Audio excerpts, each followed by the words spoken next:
തിരുസഭ പഠിപ്പിക്കുന്നു, പാപത്തിൻ്റെ കാലികമായ ചില അനന്തരഫലങ്ങൾ, മരണം, രോഗം, പാപാസക്തി തുടങ്ങിയ ചില കാര്യങ്ങൾ അവശേഷിക്കാൻ ദൈവം അനുവദിച്ചു.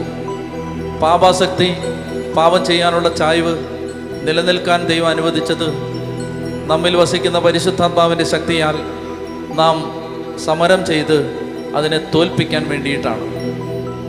കാലികമായ പല അസ്വസ്ഥതകളും അവശേഷിച്ചത് നാം അവയിലൂടെ വിശുദ്ധീകരിക്കപ്പെട്ട് അനേകരുടെ വിശുദ്ധീകരണത്തിന് കാരണമായി മാറാനാണ്. ദൈവത്തിൻ്റെ വചനം പറയുന്നു, തിരുസഭ പഠിപ്പിക്കുന്നു, മാമോദീസായിലൂടെ നാം പുതിയ സൃഷ്ടിയായി മാറി. പ്രിയപ്പെട്ടവരെ, ഈ ആരാധനയിൽ ഇത് നിങ്ങൾ വിശ്വസിക്കുക.